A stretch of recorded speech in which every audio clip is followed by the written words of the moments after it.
평범한 외모를 가졌지만 자존감이 아주 낮은 여성에게 잘생긴 남자들이 50일 동안 매일같이 칭찬을 해주는 실험이었습니다. 이 실험의 대상자가 된 여성은 외모 콤플렉스를 가지고 있는 21살의 쿄카라는 여성인데, 이 여성은 스스로 생각하기를 나는 뚱뚱하고 못생겼다 이렇게 마음을 먹었다고 합니다. 그녀가 고등학생일 때 그녀의 친구가 쿄카의 그 코에서 삐져나온 코털을 지적하는 바람에 그날부터 남아있던 자존감마저 다 무너져 내렸고, 그 후로는 누군가가 자기에게 칭찬을 해주면 그것을 그대로 받아들이기보다는 저 사람이 왜 저런 말을 할까라고 의심부터 하게 되었다고 말합니다. 남자에게도 당신 코털 나왔습니다라고 말하면 굉장히 부끄럽고 수치스러울 텐데, 이 여학생, 그것도 여고생에게 이런 말을 했다는 것은 정말 아마 본인에게도 큰 충격이었을 것입니다. 그런데 그런 쿄카에게 이 방송 제작진은 그녀의 자존감과 자신감을 심어주기 위한 명목으로 쿄카에게 이태리어를 배워오세요라고 미션을 주었다고 합니다. 그래서 쿄카에게 그 이태리어 선생님을 붙여 주었는데, 그 선생님은 아주 잘생기고 또 친절한 이탈리아 혼혈 모델을 강사로 불러다가 교육을 시킨 것입니다. 그리고 이태리어를 열심히 가르치면서 꼭 한마디씩 했는데, 쿄카 너는 피부가 너무 곱다, 너무 예쁘다, 그리고 너 이태리어에 소질이 있는 것 같다, 이런 말들을 만날 때마다 아주 자연스럽게 해 주었다고 합니다. 그렇게 하루 지나고 이틀 지나고 시간이 점점 지날수록 놀라운 변화가 생겼습니다. 자신은 못생겼다라고 생각했던 그 쿄카에게 눈빛이 달라지고, 또 그녀는 이제 눈썹도 다듬고 또 외모를 가꾸기 시작하게 되었습니다. 얼굴이 밝아지고 또 이렇게 변화가 되면서 그녀가 성형 수술을 한 것도 아닌데 훨씬 더 예쁜 모습으로 변하게 된 것입니다. 그래서 인터넷에 검색해 보면 그 쿄카 자매의 비포 애프터가 있습니다. 뭐 시술을 한 것도 아니고 수술을 한 것도 아닌데 50일 동안 꾸준하게 칭찬을 받으니 정말 조금 더 예뻐진 그 자매의 모습을 볼 수가 있게 되었다는 것입니다.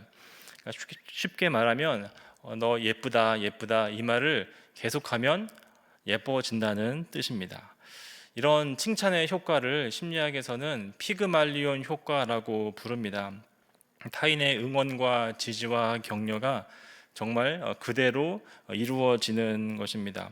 그리고 이것은 교육 심리학에서도 활용되는데, 교사가 학습자에게 기대하는 만큼의 성적이 향상되는 것을 또 이 피그말리온 효과라고 이야기합니다. 물론 이 피그말리온 효과가 진리는 아니겠지요. 도움이 되는 것이고 절대적인 것은 아니겠지만, 여러분은 혹시 주변에 이웃이나 가족에게 응원과 지지를 보내시는 분입니까? 아니면 여러분들은 그런 지지와 응원을 받고 계십니까? 저는 이 피그말리온 효과에 대해서 이렇게 찾아보면서 나는 어떤 사람일까 스스로 한번 생각해 봤는데, 정직하게 제 자신을 되돌아보니까 저는 누군가가 저에 대해서 뭐 응원하거나 지지하는 것을 물론 내심 바라긴 하지만, 진짜로 그런 말을 할 때 제가 쿄카가 됩니다. 의심하게 되고 거짓말한다, 마음에 없는 소리 한다라고 굳게 믿고 살아가고 있습니다. 그리고 본인의 인격을 자랑하는 것인가 이런 생각을 저는 생각하고 있습니다. 그리고 저 또한 받는 것을 이렇게 어색해하는 것만큼 타인을 지지하거나 남 잘되라고 박수 쳐주거나 이런 것에 저도 멈칫멈칫하는 게 제 부끄러운 모습이다라는 것을 한번 되돌아보게 되었습니다. 나는 왜 이럴까? 나는 왜 남이 칭찬해주면 고지고대로 받지 못하고 뭔가 사족을 달면서 의심하고 오해하고, 또 나조차도 다른 사람에게 지속적인 응원과 지지와 격려에 왜 이렇게 서툰 걸까? 이런 생각을 해봤습니다.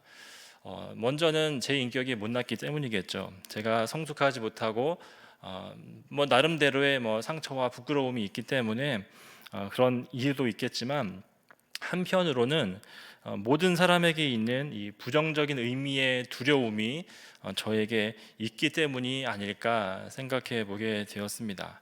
이 두려움이 제 안에 퍼져 있기 때문에 그것이 칭찬을 받을 때나 아니면 누군가를 칭찬해야 할 때 제 안에서 나쁜 것으로 일한다는 뜻입니다. 실제로 이 두려움은 인간 모두에게 내재되어져 있는 가장 중요한 그리고 가장 핵심적인 감정이라고 생각합니다. 우리 모두는 다 두려워합니다. 사랑하는 사람에게 미움을 받을까 두려워하고, 나의 건강을 잃을까 두려워하고, 또 내 명성에 어떤 부끄러움이 생길까봐 염려하기도 하고, 또 궁극적으로 우리는 죽음을 두려워합니다. 우리가 죽음을 두려워하지 않는 사람이 이 세상에는 아무도 없습니다. 그리고 이 두려움은 그대로 두면 부정적인 영향을 끼치게 마련입니다. 특별히 신앙이 있고 없고에 관계하지 않고 다 이 두려움은 있는데, 신앙이 없는 사람들의 두려움은 조금 더 사납고 조금 더 크다고 볼 수 있습니다. 그들의 두려움은 어쩌면 본능적이기도 하면서 또 본질적인 두려움을 가지고 있습니다. 그러나 그들은 티내지 않죠. 그들은 이 막연한 두려움을 해결하기 위해서 쾌락에 몰두하고 물질을 모으는 것에 몰두하고 또 심리학이나 아니면 사람들과의 관계를 잘 유지하는 것에서 아주 심혈을 기울입니다. 그것에 의지하고 그것이 나에게 기쁨이다, 그것이 나의 평안이다라고 생각하면서 살아갑니다. 어떤 사람은 먹는 것에서 쾌락을 찾기도 하죠. 그래서 먹는 거를 찍어서 올리는 조금 이상한 시대를 우리가 살아가고 있습니다. 이에 비해 신앙을 가진 우리들은 조금 더 낫죠. 그래서 우리는 근본적인 두려움에서 내가 느끼는 것과 관계없이 우리는 자유를 우리가 믿고 또 그 자유를 우리가 누리며 살아가고 있습니다.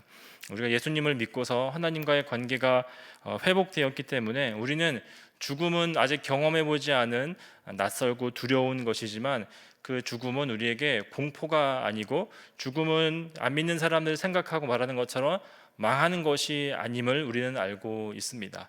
우리 성도가 죽음을 경험하는 것은 말씀에 보면 귀중한 것이다 라고 말하고 있고, 또 성도의 죽음은 잠자는 것이다, 다시 일어날 것이다 라는 그 말씀을 의지해서 우리는 세상이 말해주지 않는 이 죽음을 이길 수 있는 그런 재료가, 그런 힘이 우리 안에는 있습니다.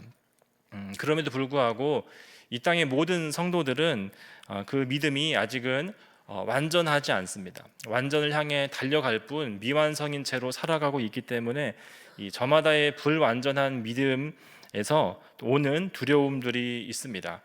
하나님은 우리에게 완전한 평안을 이루어 주셨고 우리에게 선물로 주셨지만, 우리는 하나님의 분명한 말씀을 신뢰하기보다는 때로는 그 말씀을 의심하고 그 말씀에 대해서 조금 다른 견해를 갖기도 하고, 또 그 의심이 커지면서 세상을 두려워하고 하나님을 멀리하는 사람들이 됩니다.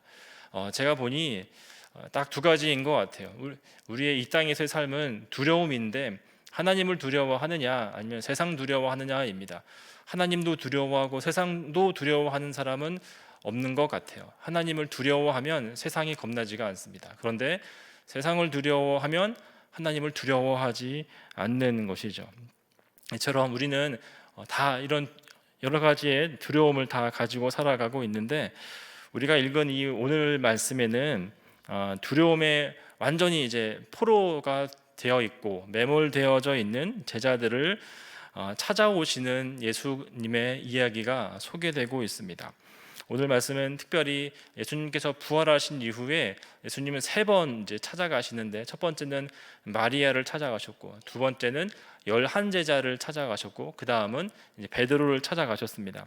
그 중에 오늘은 11제자들을 찾아가신 말씀인데, 앞뒤 우리 이야기를 보면 마리아가 등장하고, 그리고 뒤에 이야기에는 도마와 베드로가 다 등장하고 있습니다. 그리고 이들의 공통점은 모두 두려워하고 있고 외로워하고 있고 낙심에 빠져 있다는 사실입니다.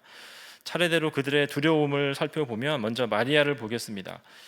마리아는 예수님을 장사 지내러 갔다가 예수님이 무덤에 계시지 않자 울고 있고, 또 부활하신 예수님께서 마리아에게 나타나셨는데도 마리아는 그 예수님을 동산직이라고 알고 있습니다. 이 장면을 딱 볼 때, 생각해 볼 때 우리는 그 마리아를 그냥 애처로운 여성이라고만 바라보면 안 됩니다. 왜냐하면 예수님이 지금 무덤에 계시지 않다는 것은 어떤 뜻이에요? 예수님 다시 살아나셨다는 증거이죠. 그런데 마리아는 그거를 누가 예수님의 시신을 훔쳐갔다라고 생각하고 울고 있는 것입니다. 그러니까 예수님의 부활을 기다리고 있는 게 아니라는 거죠. 예수님 분명히 말씀하신 거에 대해서 마리아도 믿지 않고 자기의 생각에 갇혀서 울고 있었다는 사실입니다. 그리고 오늘 말씀에 보면 11제자들이 유대인들을 두려워하여 숨었다라고 19절에서 이야기하고 있습니다. 예전에는 유대인들 앞에서 하나님 나라를 증거하고 또 힘있게 외쳤던 사람들이지만 지금은 그들을 피해서 숨어 있습니다. 예수님은 지금 죽음을 이기셨는데 제자들은 정반대의 모습으로 숨어 있는 것입니다. 그리고 여기에 없던 또 하나의 제자, 이 도마는 앞에서 동료 제자들이 예수님을 만났다, 예수님 부활하셨다라는 이야기를 듣고도 내가 예수님의 그 못자국과 손가락 옆구리에 내가 손을 넣어보지 않고는 안 믿겠노라라고 말하면서 더 냉소한 태도로 말을 합니다. 실망과 낙심을 넘어서서 이제 거의 불신 상태에 와 있는 지경입니다.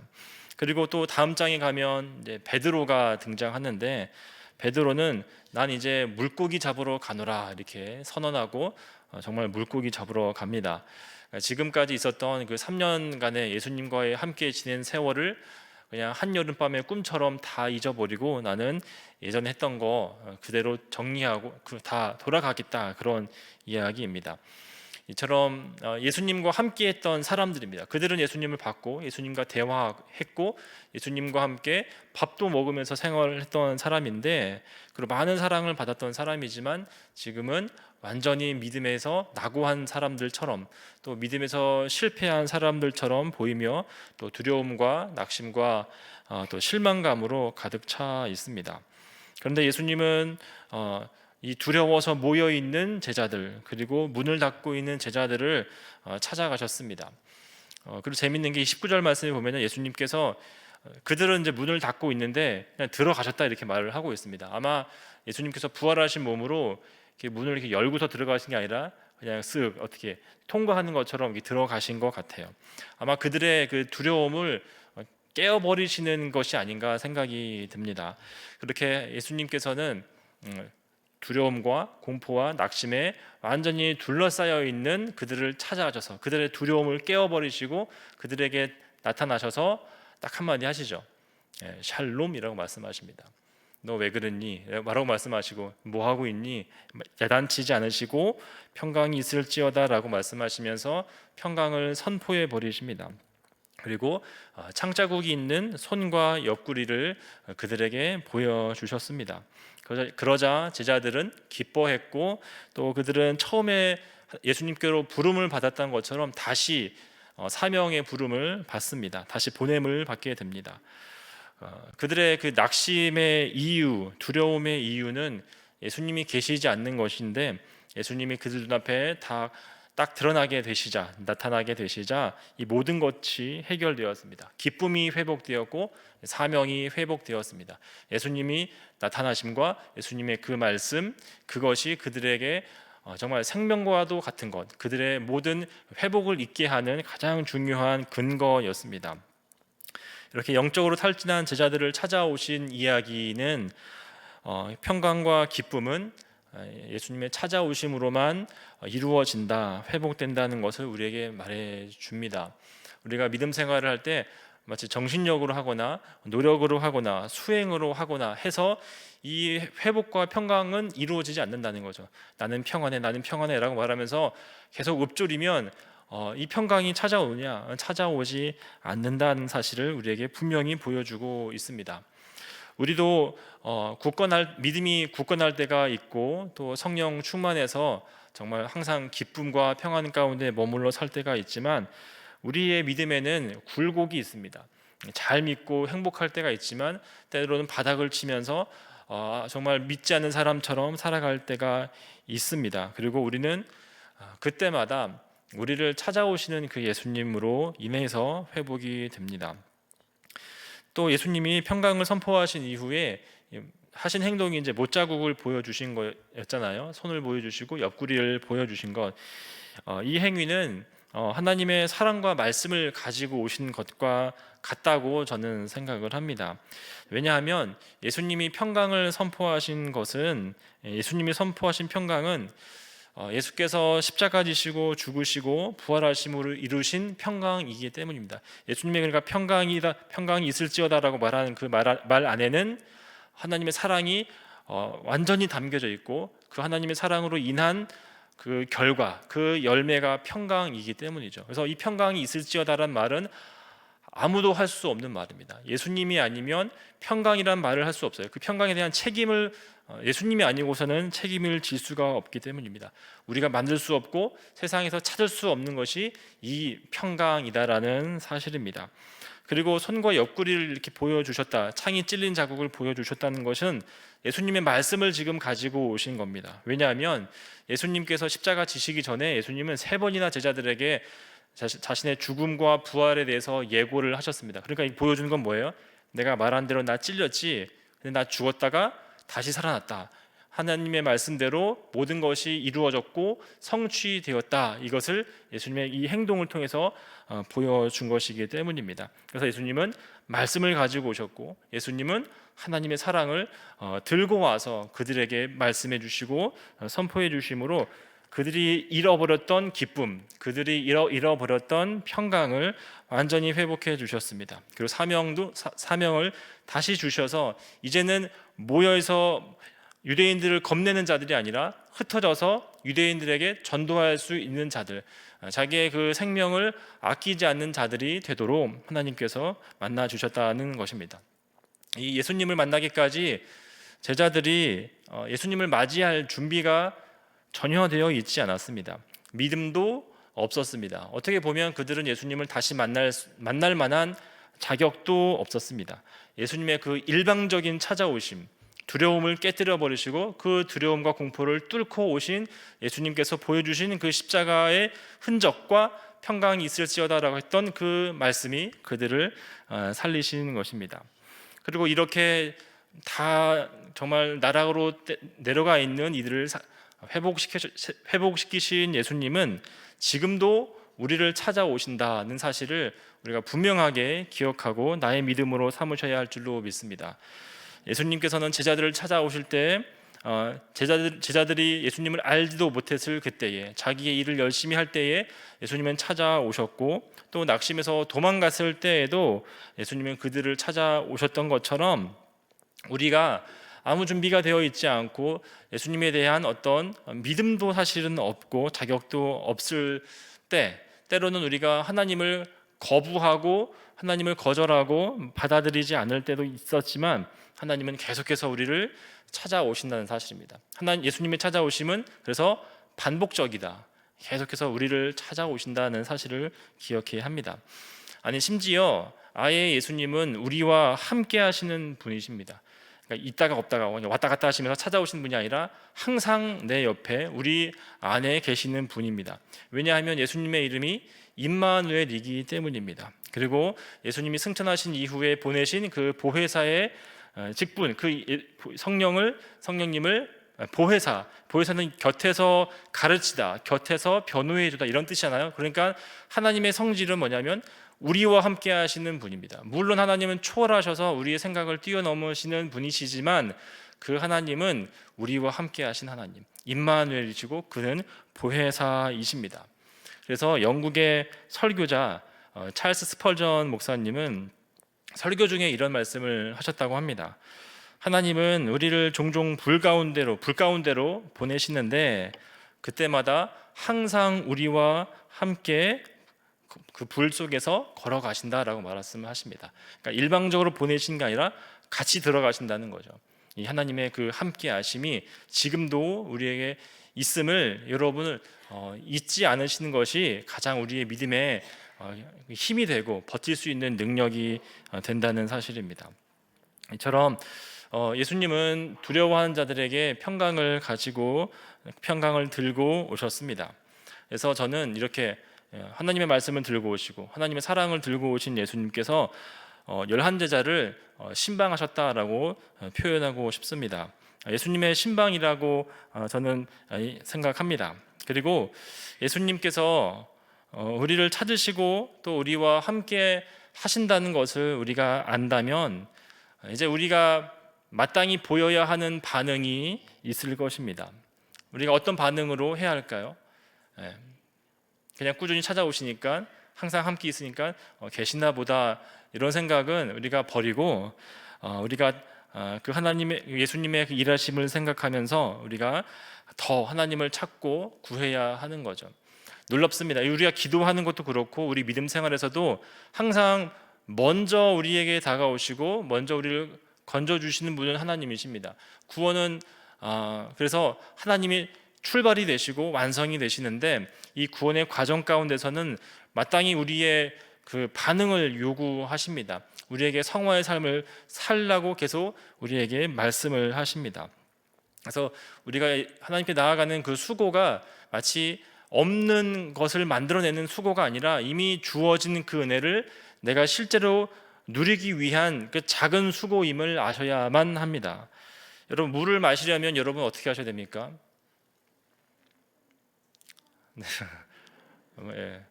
잘 모르시나요? 제가 알려드리겠습니다.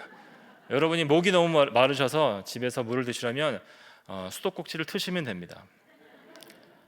우리가 물을 마시기 위해서 그 최소한의 노력을 하지 않습니까? 수도꼭지 돌리면 물 나오니까 그거 틀어서 우리가 마시는 수고를 하는 것처럼 우리가 은혜의 강물 안에 내가 빠지기를 원한다, 내가 하나님의 은혜를 누리고 싶다, 그러시다면 은혜의 수도꼭지를 여러분이 돌리셔야 합니다. 그 수도꼭지는 틀면 나옵니다. 그 은혜의 강물은 마르지 않습니다. 여러분의 입에 너무 달고 여러분의 영혼을 회복시키고 여러분의 생명에 반드시 필요한 그 물이 여러분에게 있습니다. 그래서 여러분들 말씀을 읽을 때도 그냥 까만 건 글씨인가 보다라고 읽지 마시고 하나님의 인도하심을 구하시면서 읽으면 효과 100배입니다. 그리고 기도할 때도 여러분 기도는 저는 훈련이라고 생각합니다. 그래서 칼빈도 기도를 믿음의 주요한 훈련이다라고 가르쳐 주었어요. 우리에게 기도를 하라고 하시는 이유가 있습니다. 하나님이 인색한 분이셔서가 아니라 기도를 통해서만, 그 기도의 스트럭을 통해서만 우리가 하나님의 그 넉넉하심을 배울 수 있기 때문이죠. 그래서 기도할 때도 기도가 안 되시면 그런 기도하세요. 하나님, 나에게 간절한 마음을 주시고 나에게 진실한 마음을 주시고 내가 정말 온 마음을 다하여서 주님을 찾을 수 있는 그 마음을 달라고 기도하시면 저는 정말 그 기도가 복된 기도, 하나님과의 정말 살아있는 교제가 되는 기도가 될 것이라고 생각합니다. 그래서 우리가 조금 더 노력하는 거죠. 조금 더가 바로 은혜를 더 경험하게 되는 그런 길입니다. 말씀을 읽어도, 기도를 하더라도, 누군가에게 이야기를 하더라도 조금 더 하나님 앞에서 내가 해야 할 일들을 더 해나가는 것, 거기에서 그 작은 차이라고 할 수 있지만 그 작은 차이가 큰 은혜를 우리들에게 허락해 줍니다.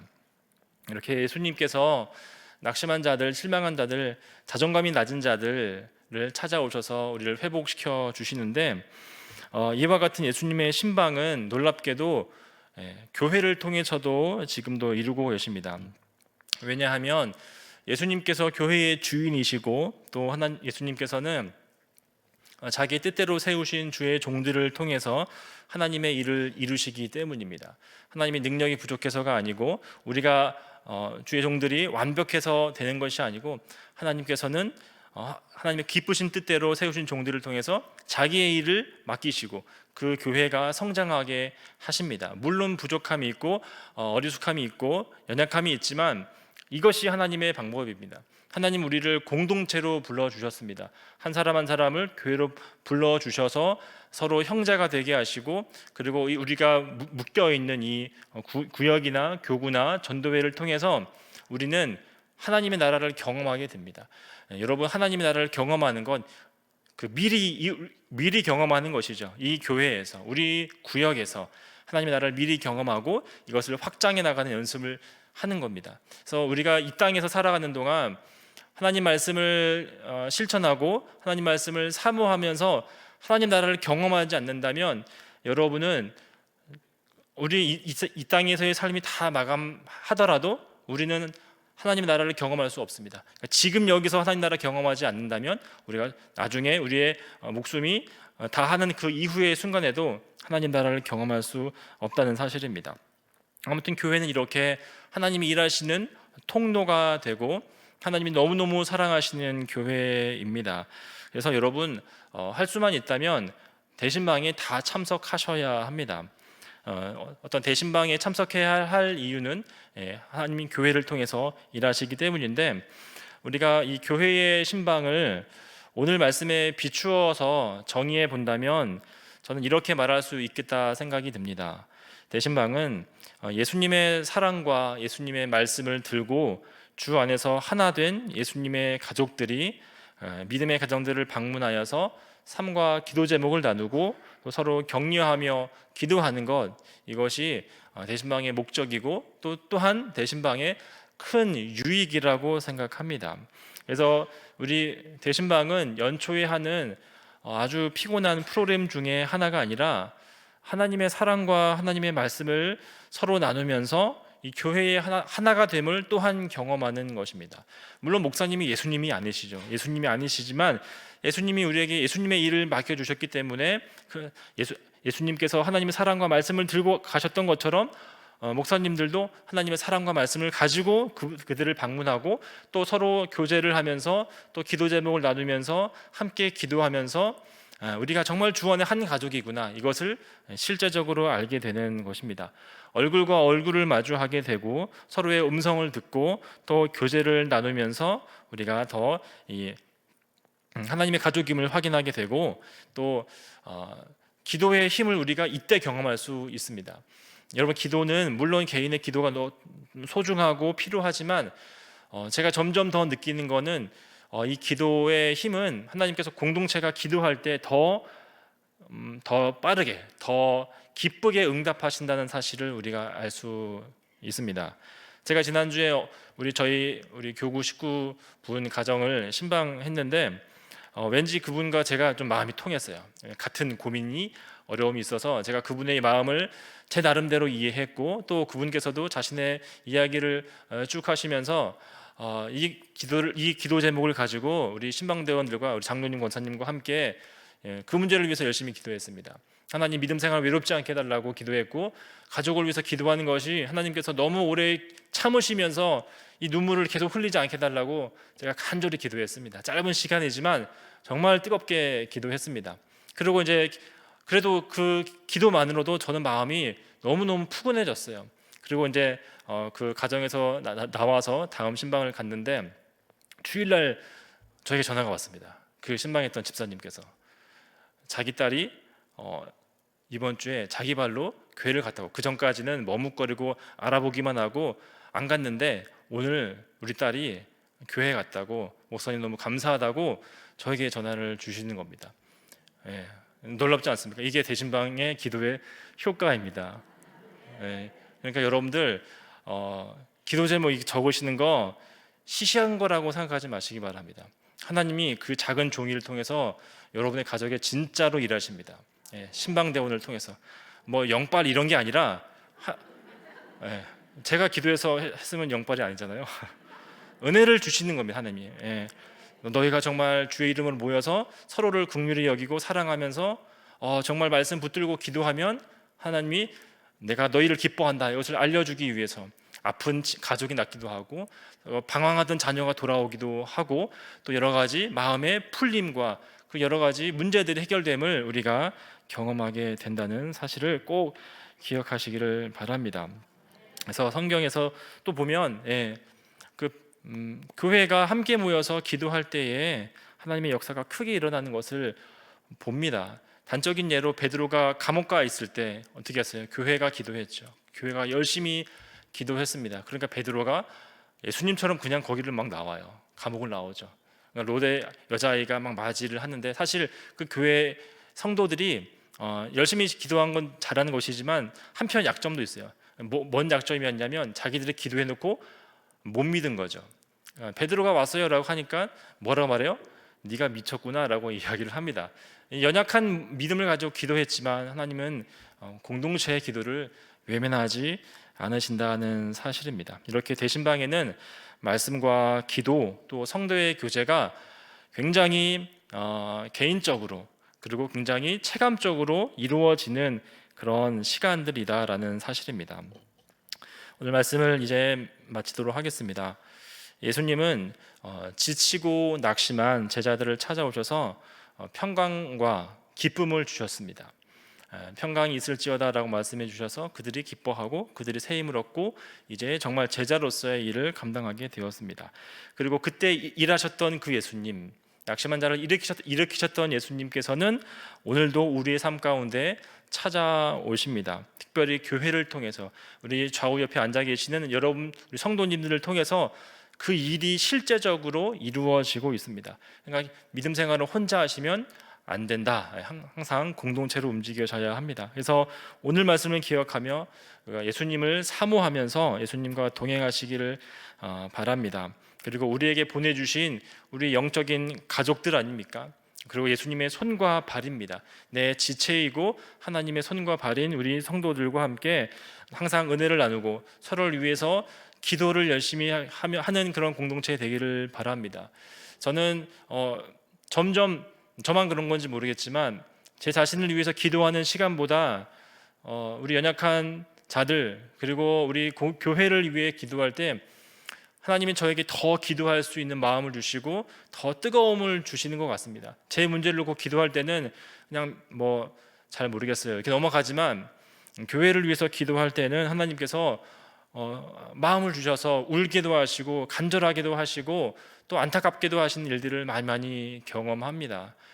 그래서 여러분들 우리에게 주신 이 귀한 공동체 복의 통로임을 기억하여서 하나님의 나라 우리 교회 가운데서 확장됨을 꼭 기억하시고 오늘 살핀 말씀을 통해서 우리 개개인의 삶에 또 우리의 구역에 그 평강의 복이 회복되는 은혜가 있기를 예수님의 이름으로 축복합니다.